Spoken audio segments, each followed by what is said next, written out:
जय जगन्नाथ सांग मैंने वेलकम करुच्ची मो यूट्यूब चैनल प्रश्नपत्र को चलतु आज प्रश्न स्टार्ट करनवा ता पूर्व मु कहि रखिबि जदि आपण माने मो चैनल नुआ अछंती ताहाले मो चैनल को सब्सक्राइब करंतु लाइक करंतु एंड शेयर करंतु। आज प्रथम प्रश्नटी हेउची ओडिशार राजधानीर नाम कोन? ओडिशार राजधानीर नाम कोन? उत्तरटी हेउची भुवनेश्वर। ओडिशार राजधानीर नाम हेउची भुवनेश्वर। परवर्ती प्रश्नटी हेउछि ओडिशार उच्च न्यायालय केउठी? ओडिशार उच्च न्यायालय केउठी?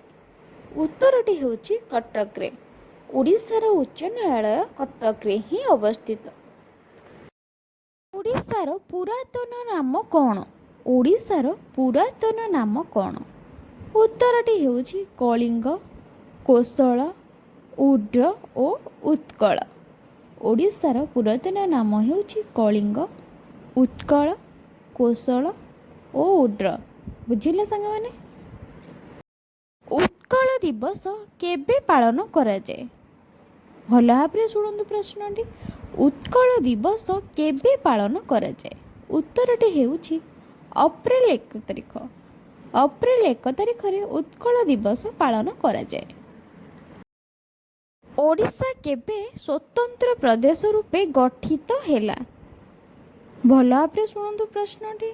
ओडिशा केबे स्वतंत्र प्रदेश रूपे गठित हेला? उत्तरटी हेउछि 1936 मसीहा अप्रैल 1 तारिख। 1936 मसीहा अप्रैल 1 तारिख रे ओडिशा स्वतंत्र प्रदेश रूपे घोषित हेला। ओडिशार मोट जिला संख्या केते? भल भाव प्रश्नटी शुणु। ओडिशार मोट जिला संख्या केते? उत्तरटी हेउछि 30 टी। ओडिशार मोट 30 टी ही जिला अछि। ओडिशार विधानसभार आसन केते? ओडिशार विधानसभार आसन केते? उत्तरटी हेउछि 147 टी।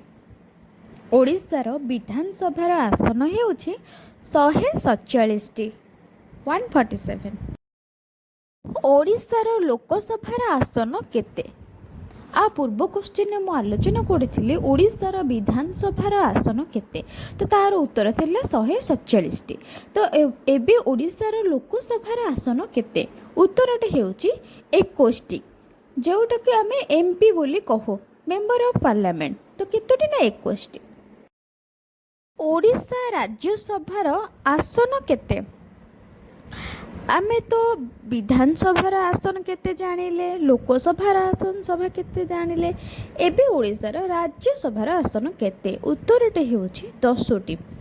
ओडिशार राज्यसभार आसन हेउछि 10 गोटी। आज पई भिडियोटी एतिके। भल लागिले चैनल को लाइक करिवे, शेयर करिवे एंड सब्सक्राइब करिवे। रहिली जय जगन्नाथ।